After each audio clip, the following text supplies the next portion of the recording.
Arkham Knight, in my opinion, is genuinely one of the best superhero games ever made. I'd say it's one of the best action games ever made. The gameplay is great, the Batmobile race challenges are super fun, and it has some of the best narrative moments in Batman's history. But the game isn't perfect. Compared to previous games, the story mode is lacking, the boss fights suck, and the Arkham Knight as a concept was severely mishandled by turning him into Red Hood, but even more irredeemable, only to then redeem him. Whatever you want. Please, I'll take the plane. Leave Gotham. Never show my face again. Anywhere you want. I'll go anywhere. How about you go to hell? Say hi to Joker for me.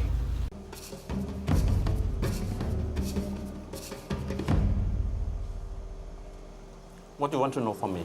Ask me. Well, how is it? Oh no, look at that face. This is not pad thai at all. This is not pad thai. No. Pad thai have to be sweet, sour, and salty. I think that doesn't taste too bad.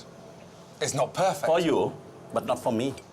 And with the release of Suicide Squad, Kill the Justice League, I've been seeing the opinion floating around that Rocksteady lost their touch when it comes to making a good story mode and that Arkham Knight's story was amazing, which I heavily disagree with. In my opinion, Rocksteady still hasn't proven themselves capable when it comes to making a good story mode without freelance writers like Paul Dini writing it for them. And to prove that, I'm going to point out the problems with Arkham Knight's story mode that I encountered while platinuming the game.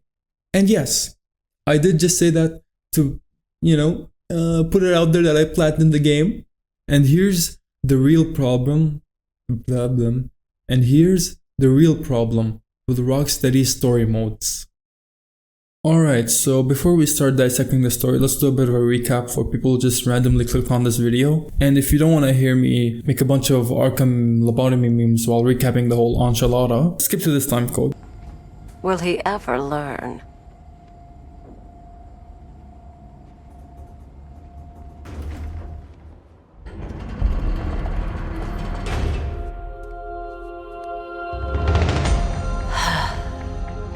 You're coming with me.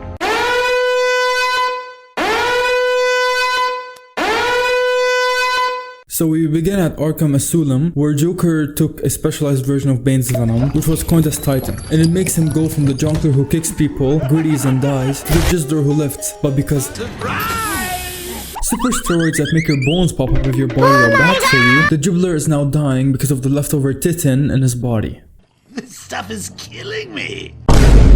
Jump forward to what many consider to be the best game in the franchise, Manham City. Mine personally is Man's Origins, but nevertheless, the world's most reliable therapist, Dr. Strange, figures out that the Batman's secret identity is Man. And to prove that he's the better savior for Gotham, he builds a small city filled with criminals in a city filled with innocent people, with the backing of Ras Al Ghul, not Ras Al Ghul, or Resh Al Ghul. It's Ras Al Ghul. That's the proper pronunciation in Arabic, and whenever Batman calls him, or anyone else calls him Raish, they're just saying head in Arabic.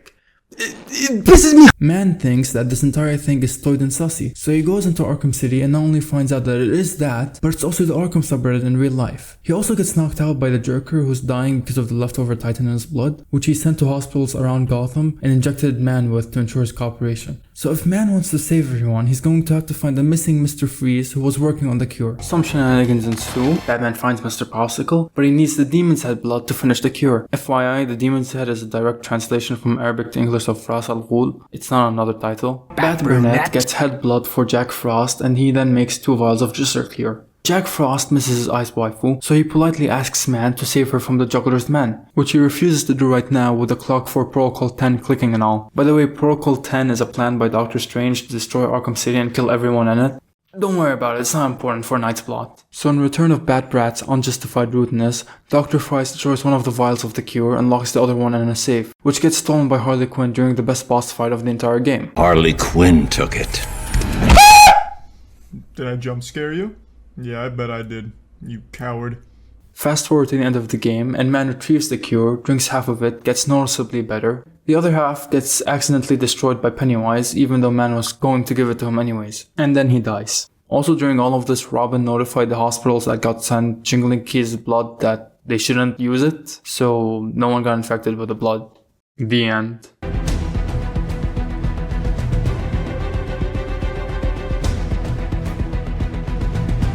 That's basically all you need to know to understand Arkham Knight's story. And don't worry, I'm done with the man jokes for now. As you could tell from the recap, the problem with Joker's blood wasn't the blood itself. His blood is normal human blood. The problem was, it got infected with the Titan formula. That's why in Arkham City, Batman was getting physically worse, because the leftover Titan that was in Joker's blood is now killing him. Therefore, what is this becoming Joker through Joker's blood crap? Not only does it contradict the previous effects displayed in City, but it also invalidates Joker as a character who now, rather than becoming who he is because of unfortunate circumstances, is just crazy because special liquid or gas trope. Now, you might say, oh well, Batman took half of the cure. So he only cured himself of the physical part from the affliction. Well, then please explain, how the fuck are these people still alive? If you don't know or remember, these 4 lovely people somehow still got injected with Joker's blood, even though Robin took care of that issue in Arkham City. And if you look into their backstories in the game, you'd discover that Batman didn't find the first 3 until after they committed a serious crime. And the last one, Henry Adams, needed some good old detective work to find because he didn't commit any sort of crime after the transfusion. So he had to actually look for him after finding out that this was an issue. And mind you, they didn't commit their crimes a few hours after they got injected with the Joker's fluids. Christina Bell here got the blood transfusion after going through a miscarriage. And the Joker in her came out when she killed the Queen Industries boardroom after she started working again. So unless Green Arrow is a piece of shit in the Arkhamverse that expects his workers to get back to work a few days after experiencing a miscarriage, Christina had from the time she got injected with the blood until the day of the board meeting for her to go Joker mode. The reason I bring this up is because Christina should have died less than 12 hours passed after the blood transfusion. In Arkham City, Batman, a character that is considered to be peak natural human, was on the verge of death just a few hours after getting some Joker in him. The only reason he survived was because he drank a cup from the literal fountain of youth. But 2 normal civilians, a woman who just went through surgery, and a grandpa, somehow aren't already 6 feet under months after being exposed to it, they just become Joker? Now, with the second problem of the story, Batman is stupid. Actually, everyone is stupid. Other than the Arkham fights reveal being so obvious that people who never heard of Jason Todd figured it out because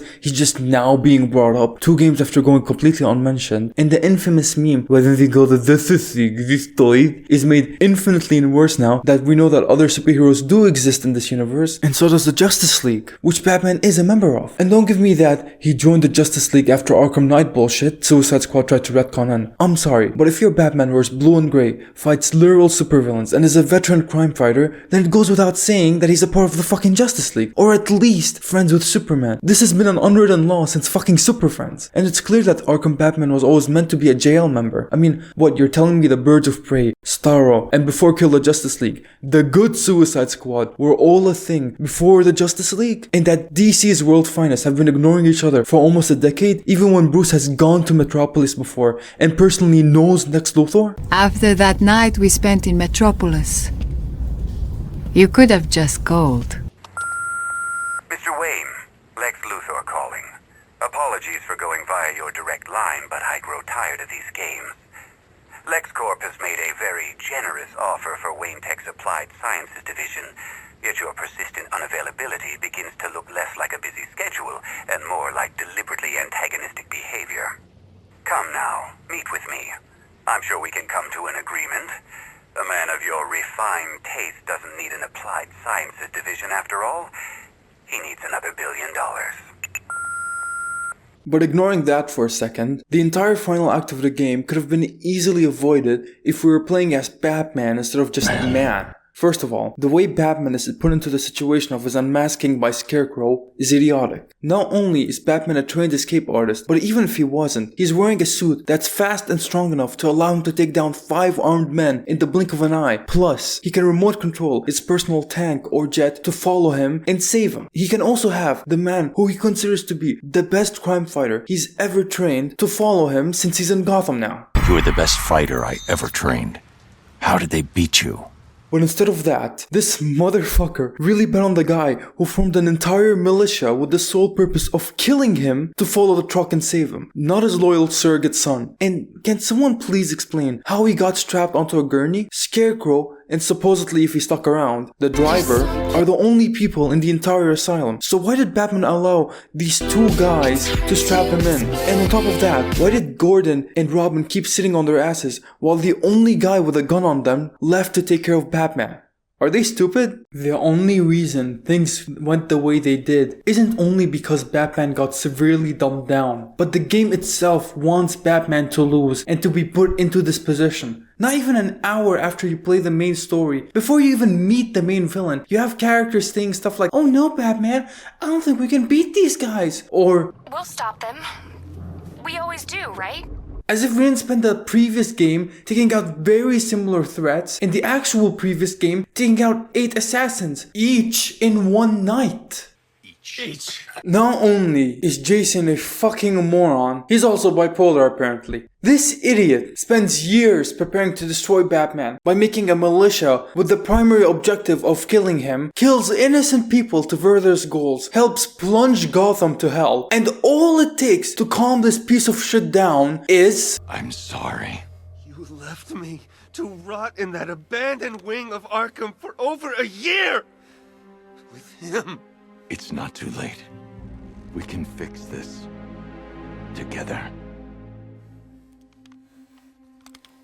Not only does this brain-dead dumbass go through the effort of finding the funding for the militia and personally training them, but after he's done creating the militia, he decides to make the guy who never came close to even hurting the guy they want to kill to be the leader of their army and demotes himself into Scarecrow's second in command. Honestly, Joker did Batman a favor kidnapping Jason so he could get someone who's actually competent to be Robin.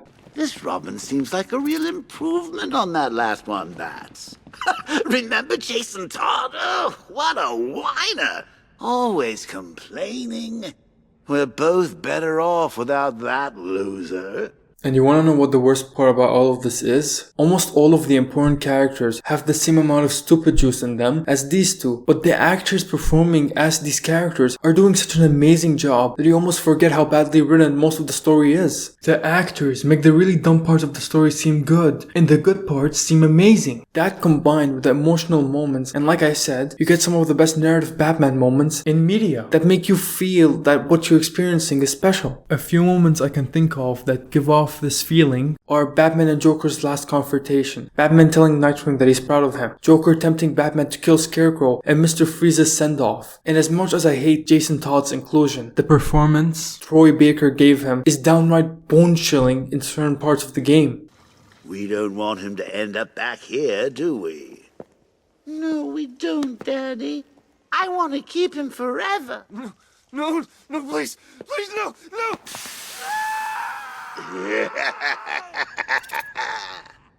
Almost all of the performances in this game deserve a spotlight. The late and great Kevin Conroy, who I personally look up to, yet again delivers the definitive Batman performance. Same goes for Mark Hamill as the Joker, especially in this game with how much he's given to work with now that he's always with the player. Remember in Arkham City, I killed your girl. So pretty. That was the night you let me die. But when I looked you in the eye, that's when I knew we'd be together. Look who's laughing now! John Noble gives hands down the best Scarecrow performance ever in my opinion. His voice fits the character so well and makes him seem more threatening and dangerous than the game's writing does. You're not dying, it just feels like you are. My toxin is filling your lungs, drowning you in your greatest fears. What can you see? A city engulfed in fear, betrayed by those you trust the most, your darkest secrets revealed. As I tear your mind apart, Gotham will watch. I will cut that mask from your face, and the whole world will see the fear in your eyes. Then they too will understand. There is no savior, no more hope, no more Batman. And that's just tipping the iceberg. I can't think of a single bad or even mediocre performance in this game, except for Tara Strong's Harley Quinn, maybe? Tara Strong is usually an S-tier voice actress. Her performances as Batgirl, 10-year-old Ben 10, Timmy Turner, and Raven are just a few of the notable great work that she's done. But her Harley Quinn sounds like a parody of Harley Quinn. Her voice is way too high-pitched and squeaky to sound natural. She exaggerates almost every single word in her lines, and when every word is exaggerated, none of them are. The best way I can explain her performance is that it sounds like someone who's trying to sound crazy rather than someone who is crazy. But to be fair, that's just me. I've never heard anyone else bring up that problem. So maybe my sensory issues are just acting up whenever I hear Tara's Harley. And in reality, it is the best Harley Quinn voice after the late Arlene Sorkin. If you think you're taking him back to the cells, think again! He's got the Joker in him. They all have. That means they're mine! I'm taking them! Now that would be highly irresponsible of me to allow that to happen. Batman took Mr. J away from me once already. He ain't gonna do it again! You hear that, Batman? I know you're out there! But Harley's voice isn't anywhere close to being the game's biggest problem. Even though I brought him up here, the Arkham Knight is such a big problem with the game's story that this guy deserves his own segment of the video. What more can I say that hasn't already been said towards why the Arkham Knight sucks? The reveal is obvious, the character's motivations don't make sense, and the name Arkham Knight doesn't make any sense. If we applied the same logic behind it for the comic version of the character, he would be called the Warehouse Knight, or if we used that logic with Batman, his name would be the Gun Knight. And there is no reason why Rocksteady didn't use the name Red Hood other than the marketing, and even less reason for him to use it after the game's story ends. The Arkham Knight is even more useless considering the one time we actually fight the guy, he becomes the Red Hood. The reason Jason used the Red Hood name originally was so he could get Joker's attention, since Joker was the Red Hood before becoming Joker, and to make Batman think that this new Red Hood is just another guy in a long list of people who took up the Red Hood persona and ran the criminal organization. In Knight, he adopted the Arkham Knight name to maybe get poetic justice since Joker tortured him in Arkham Asylum and it's a you reap what you sow type of thing. But Joker is dead, and Jason doesn't seem to be targeting Harley even though she was involved in his torture. So that explanation doesn't make any sense, and the transition to Red Hood makes even less sense in this universe because Joker and Batman are out of the picture. So not only are the two reasons for adopting the Red Hood persona gone, but the reason for adopting any persona now is meaningless because Jason doesn't need one. The personas he adopted were to keep Batman from knowing who he was too soon, so Jason could have some wiggle room to operate without immediately being stopped by him. But now, from everyone's point of view, Bruce is gone, and even the Bat family believes that. So Jason doesn't have a reason to adopt a new persona. His life is already ruined because of how long he was trapped in Arkham and distanced himself from society. He doesn't have a job or a degree, and he doesn't have any real loved ones to protect. The only small excuse I can think of is that he doesn't want to expose Nightwing and Oracle's identities, but if Gotham couldn't figure out that Dick Grayson was Robin after Batman was unmasked, then they're not going to figure it out after Jason Todd becomes Gotham's John Wick. And don't you dare bring up the he's scaring the criminals excuse. The reason Red Hood kills criminals is because he believes scaring them is ineffective, so why would he want to scare a soon-to-be corpse? Yes, you can't stop crime. That's what you never understood. I'm controlling it. You want to rule them by fear, but what do you do with the ones who aren't afraid? I'm doing what you won't. I'm taking them out. And let's go back to Jason's motivations for a bit. So Jason wants to kill Batman because he did this to me. I'm sorry. You left me to rot in that abandoned wing of Arkham for over a year! With him. Alright, that seems like one hell of a leap to go from blaming Joker for torturing you to blaming your mentor who thought you were dead. He's also angry at him for replacing him with Tim, which in this continuity is valid because it doesn't seem like that much time passed between Jason's death and Tim becoming Robin. Except that it isn't. I lied. In the Arkham timeline, which you can check on the Arkham Wiki, Jason was abducted by Joker on October 2018 and Tim became Robin on June 2019. And in between between those two periods, Tim revealed to Bruce he knew that he's Batman on March 2019, which pressured Bruce to making Tim Robin. And he didn't go through with it until June, more than half a year after Jason was abducted. So it would have been a safe bet to assume that Jason, after being kidnapped by the Joker of all people, and there being no trace of him at all, is dead. And this is all without mentioning the video Batman was sent from the Joker of Jason's death. Never could stand a tattletale. That's why I like to work alone. No one to spoil the punchline. You should try it sometime. After all, you've seen what happens when you drag your friends into this crazy little game of ours.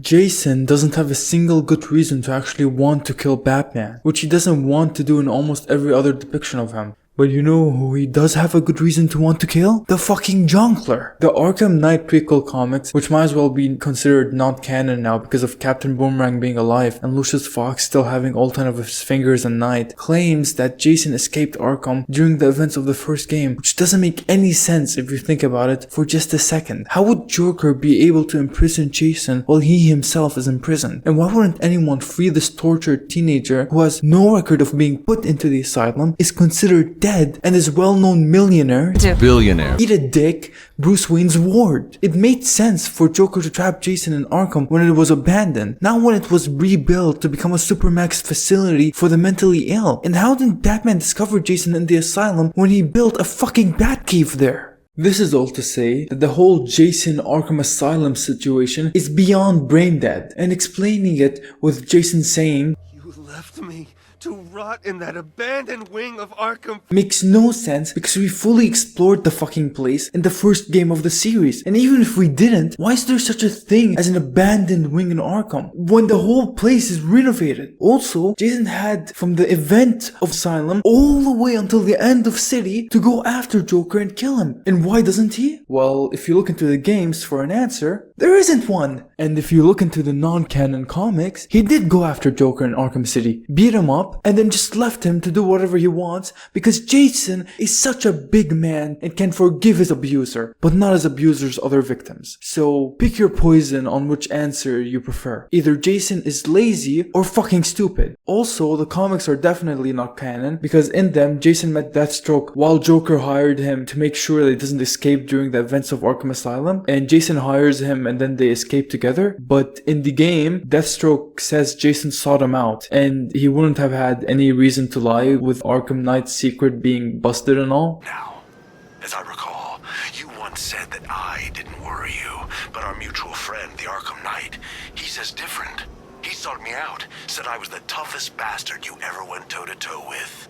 Also, this isn't an Arkham Knight thing, but an overall Red Hood thing. With Arkham though, it goes double. Why is Jason okay with Harley Quinn? Other than the fact that in Arkham, she was the one who would torture him while Joker was busy and somehow kept the secret that she did for years, but couldn't do the same with Joker's reveal for even an hour.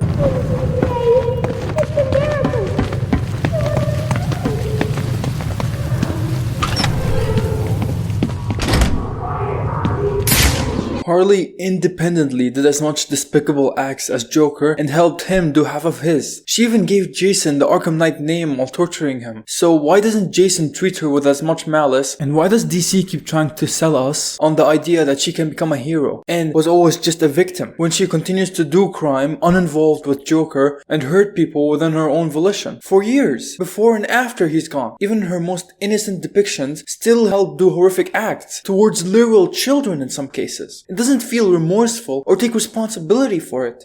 How could you help Joker do it, Harley? Okay, so he roughed the kid up a little, but I'll make it right. Yeah, you're mother of the stinking year. Ha, you'll see. We'll be one big happy family.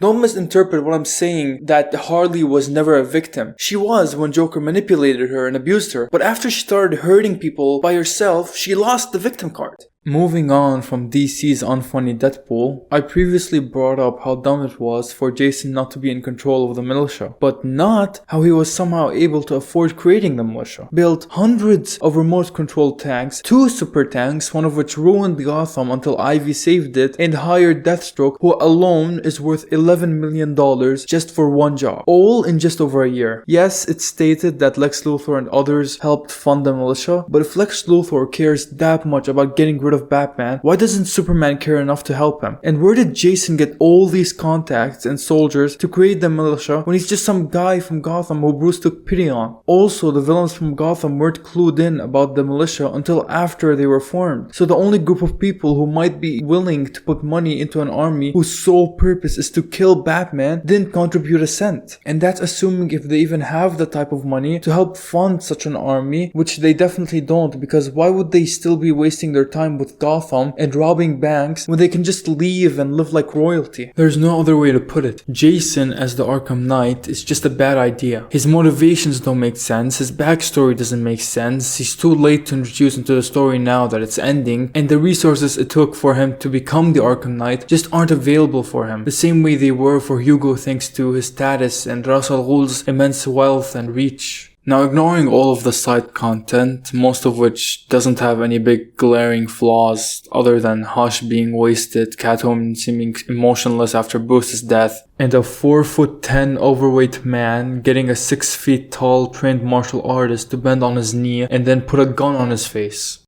Do you see why I have a problem with their writing? These are the main issues in the game story, which I will try and fix without straying too far away from Rocksteady's original story. To do that, let's first set some requirements for the fix. And I want to clarify, even though I just said fix, in my opinion there's no such thing as fixing an artist's vision. What might seem like a better direction for the story to go for me might be the exact opposite for someone else, and both are valid. The difference is just how many more people gravitate towards one or the other. But if the creators are truly happy and satisfied with the art they made, that's all that matters at the end of the day. Now, onto what I can and can't do while changing Arkham Knight. Requirement 1. The Arkham Knight must still be the main villain of the story because Rocksteady wanted to end the series with an original character. Requirement 2. Batman's story should end the same way it did in the original game. Requirement 3. The Joker must be as prominent as he was in the original game. And finally, requirement 4, the story shouldn't stray away too far from the basic narrative beats the game's original story followed. What I mean by this is that the story should allow for the game to still have the same levels, same boss fights, have most of the same cast members, and not remove or add too much to the point where the game is too different. Now that we have our requirements set up, let's list off the issues we want to fix. Issue 1. Make the Arkham Knight's identity make sense. Issue 2. Make the Joker subplot make sense without contradicting previous games. Issue 3. Polish some of the game's questionable writing. And the hardest issue to solve with any Batman who's BFFs with Superman and has a bad family? Issue 4. Give a justifiable reason why Batman can't rely on outside help during the cloudburst and when he's being unmasked. Alright, now that we have our issues and requirements set, let's fix this mess. Okay, let's first tackle the Joker problem, which I believe is the easiest problem to solve. Rather than having the Joker blood take over Batman, let's recontextualize the whole dilemma. Let's have it so that Batman is fully cured from the Joker blood, like we saw in City, and keep the 4 infected victims, but instead of letting them become Joker, let's have it so that they all committed a crime or acted out of character before they died. So when Gordon goes to visit Batman during the segment in which the infected are being introduced and explained, let's have Batman explain to him the case of each of the 4. Let's start with Henry Adams. Since Henry is an elderly man, let's just say that he got infected with the Joker blood and died an hour later. Nothing unusual happened with him, and he experienced the same symptoms Batman did before almost dying. He was Batman's first find, and the first one the player/Jim learns about. For Albert King, he did the same thing to his family like he did in the game. After the blood transfusion, he decided to arm wrestle each of them, ripping off their arms in the process, and by the time Batman catched up to him, he goes out the same way the first Titan did in Arkham Asylum. He just falls dead during the fight. So Batman got to see with his own eyes the Joker blood corrupt King.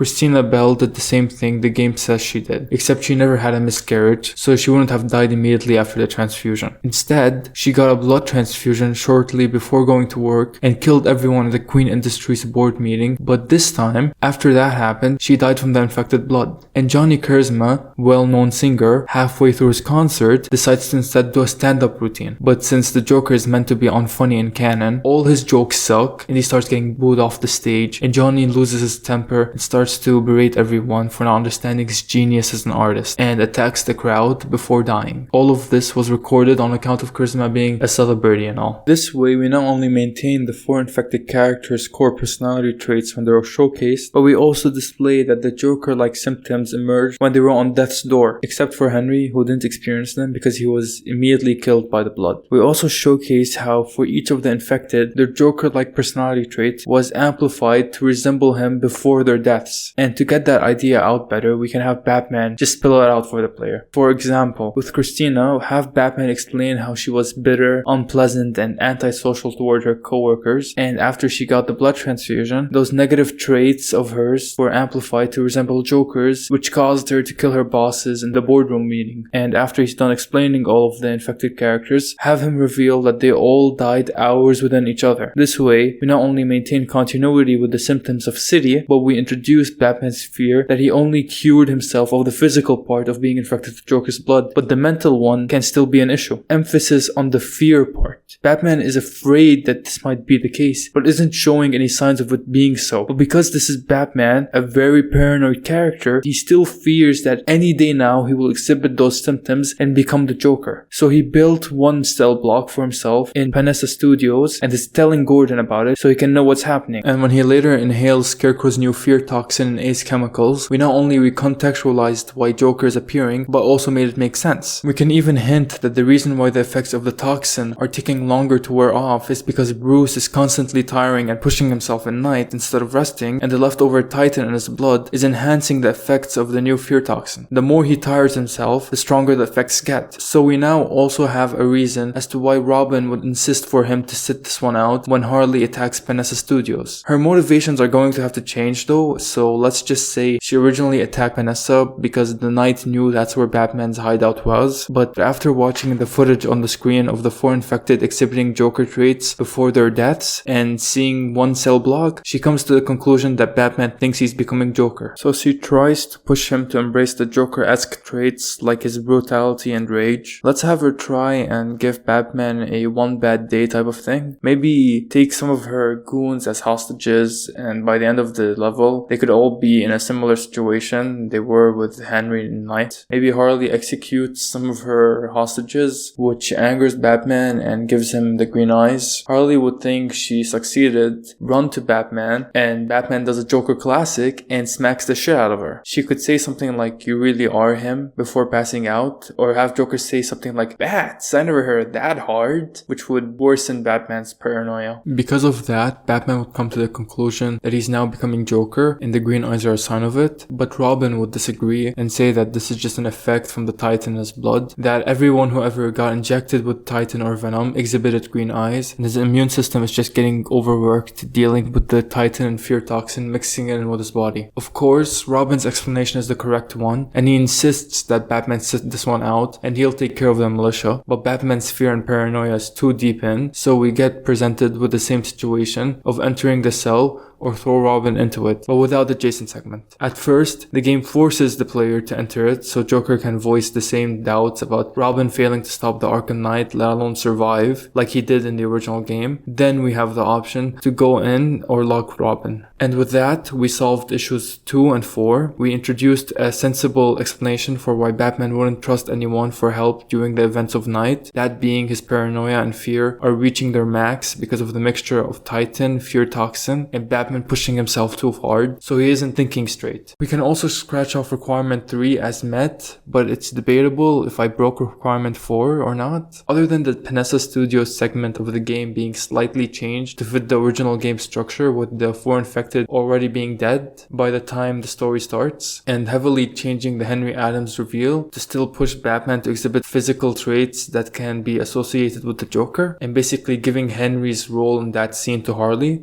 I'd say we barely met the requirement to stray too far away from the original game story, but I do feel a bit guilty saying that. So comment down below whether you think I broke that requirement or not. Engage. Also, this is after I finished writing the segment, but the game can do something cool here and make the main goon bosses in each stage be Joker, like a different Joker. Like for what would have been Albert King's boss fight, when you enter in, it's just like a normal big goon that takes like a bunch of strikes to beat down, but like that's a goon you're fighting. But from Batman's point of view, you're fighting Titan Joker. And like with Johnny Charisma, it's the same thing, Joker singing. And we don't even see Christina Bell during the Predator segment. And since you're supposed to be Robin when you open the door, it can still be Christina. So we can still like maintain the same boss fights. It doesn't change. And it's cooler now in my opinion.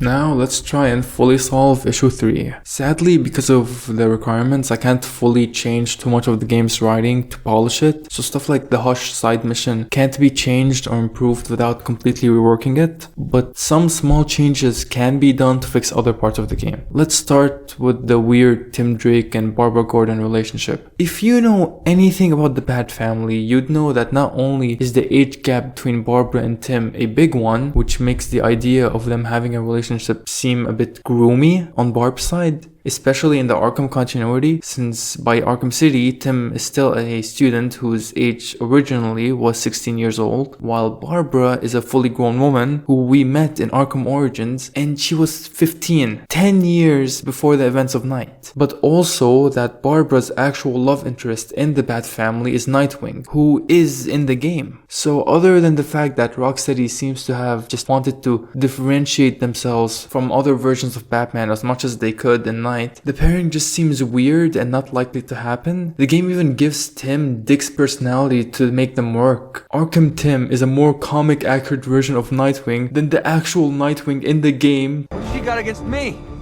I'm practically your prisoner too. Thankfully, if we just switch Nightwing and Tim's roles in the game, the issue gets resolved for the most part. Just have it so that Nightwing is the one who teams up with us in Panessa Studios and is getting married to Barbara, while Tim is the one chasing down Penguin and destroying his guns. It helps by making it seem more plausible for Robin to get abducted by Penguin rather than a fully trained Nightwing, and lets players who don't know anything about Nightwing or bought the DLC to see how cool he is and what his status quo is like. Plus, with a story that involves the end of Batman, it feels weird prioritizing his relationship with Tim in the main story rather than Dick, who knew him much longer than Tim did. Also, just have it so that the reason Dick is in Gotham is because he's getting married to Barbara, so that potential issue is solved. Also, while writing this, I realized that Batgirl has now slept with, or at least kissed, 4 out of the 5 main Bat family members, that being Dick, Bruce, Jason, and Tim. So all she needs to do is kiss Damian and she would have had a romantic relationship with each of the Bat family members. Just thought I'd put that out there for any writer who feels like ruining Batgirl any more than she already is. And other than that, I don't think any more polish is needed for the game story. So let's take 3 out,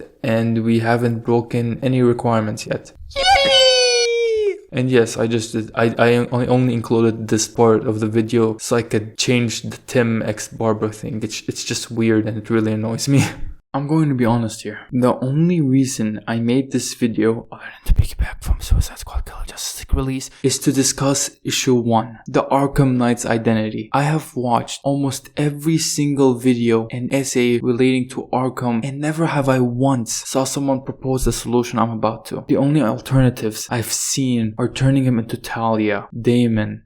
I just call Damian Damon? Or Thomas Wayne, which all make as much sense as Jason being him. But this solution not only seems to be perfect for the game story, but ticks off all the things that the Arkham Knight tried to achieve, while giving a reason as to why the character would be able to achieve these things. From how the Knight can lead and have an access to a private militia, to why he bears a similarity to Batman's design and is obsessed with him. My solution is to make the Arkham Knight into Bane. Now wait, just let me cook here. Let's break down what the Arkham Knight did in the game to beat Batman. He united with most of Batman's deadliest enemies to work together in a plea to defeat him. Or in other words, stretch him thin. Almost exactly what Bane did in Nightfall. He forced Batman to get stretched out and tired from dealing with all the other threats before confronting him and breaking his back. So the tactics the Knight used are the same ones as Bane used in the comics. Bane even has his own private army in the Arkham universe who are loyal to him. So he has the soldiers to make a militia. And unlike Jason, Bane is well known in the Arkham universe. So it wouldn't be hard to assume that he could somehow steal from or convince the right people to fund his militia to develop the tanks and other high equipment in the game. Or he could have done what he did in canon. After City, he would have beaten his venom addiction, and after killing the drug lords of Panadura, he takes over their operation and the riches they made to fund the militia. Bane is also heavily involved with the Arkham games in some way or another in every single one of them. From Origins all the way until Knight. He's even in Arkham Origins Blackgate for crying out loud. He's the only villain to figure out Batman's secret identity and actually do something with that information. Bane was so close to permanently taking out the Bat, and if it wasn't for the Electro Gloves and getting the wombo combo of brain damage plus memory loss from the TN1 he took in the end of the game, Batman would have been finished. And because of the TN1, in every game since, he seemed more brutish and dumber. In City though, he seemed a lot smarter than in Asylum. He not only found all the stashed away Titan tanks before Batman destroyed them, but was forming full sentences again. In a manner of speaking, yes. Yes, involving Batman into his plan was dumb, but he still wasn't the same tactical genius he was in Origins. However, I have a theory. A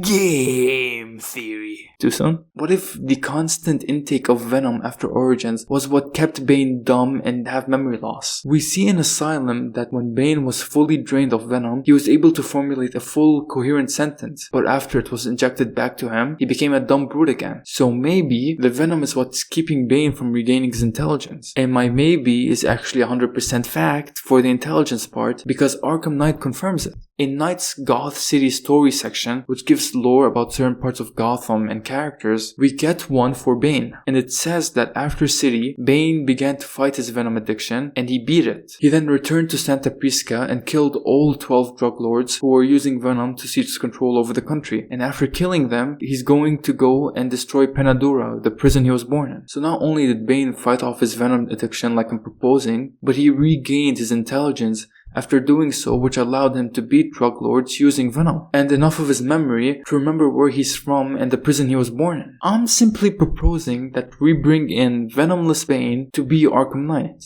He has the obsession over Batman to try and be his better and imitate him, which he did in the comics, the resources to fund the militia from appealing to big figures, selling venom, or even his control over an entire country. And he was present in all of the Arkham games events, which all heavily affected his character in one way or another. So him adopting the name Arkham Knight makes sense. After all, it's thanks to his experience in Arkham Asylum and Arkham City that he quits using venom and was able to become the Knight his people needed when they were being killed by venom-dubbed drug lords. See, even the Arkham Knight name makes more sense with him. Bane had as much of a big impact on each Arkham-related event as they did on him. It honestly makes so much sense to make Bane the Arkham Knight that I can't believe he wasn't. Everything from the design, the mannerisms, the motives, they all just scream Bane. It even makes the end of the game make much more sense. Simply make Scarecrow secretly be the second in command to Bane while he's the one who's actually in control of everything from the shadows. And by the time his reveal is made, have him clearly be the leading force of the militia and have him be the one to unmask Batman. Maybe even switch things up and have Scarecrow be the Red Hood boss fight and Bane just hold on to the gauntlet Creighton used to inject Batman with. By doing this, you give a reason as to why Batman doesn't call anyone to help escape the gurney or have the Batmobile or Batwing follow him. With Scarecrow, the moment Batman is free, he's fucked. And he isn't smart enough to realize that if Batman is controlling one of these vehicles to follow him. But Bane is. And if Batman tried any funny stuff with Bane around, he would either immediately come up to him and humble him or kill Gordon and Tim. Plus, it would make Dick/Tim's kidnap seem more believable if Bane was the one who kidnapped them instead of Scarecrow. Plus, Red Hood's boss fight is basically Scarecrow's Arkham Asylum one, but worse. Just sneak up to the boss while avoiding getting spotted by him and press A 3 separate times until you beat him. Basically the same boss fight principles, but one is more complex than the other. Now, you might be wondering, Well, if Bane is the Knight, who'll free Batman so he could inject Bane with a fear toxin like he did with Crane? And to that, I have two answers. Either have Batman undo his restraints while Bane is raging over him not becoming like every Arkham fan on Reddit, or have Tim or Dick shoot his restraint off the same way Jason did. With the former, you showcase that Batman was just waiting for Bane to lose his cool so he could start undoing his restraints without him noticing. And with the latter, you'll showcase the Bat family's strength and how Batman was wrong for not trusting them. And it'll give respect to whichever character got manhandled by Penguin to save you at the end. It will also make the Penguin side mission mandatory to finish before you go and finish off the game. And with that, you not only solved the biggest problem with the game, the Arkham Knight's identity, but also checked all the other mentioned issues. Now, compare my version of Arkham Knight's story to Rocksteady's. Yeah, they're basically the same from the surface and basic plot outlines, but when you boil it down, my version has a stronger foundation because it ends off the story without introducing any new players too late and maintains the best part of the original story without having to keep the negative baggage that those parts came with. All of this is to say that Rocksteady can come up with good outlines or ideas for their stories. They're the ones who came up with the idea with Arkham City after all, not Paul Dini. But that seems to be the extent of what they're good at when it comes to the writing aspect of their games. Rocksteady's writing feels like they come up with one good idea, write up a first draft that turned out pretty good for being a first draft, but then neglect revising or improving the questionable or sometimes even downright stupid parts of the script. In conclusion, just hire good writers again, man!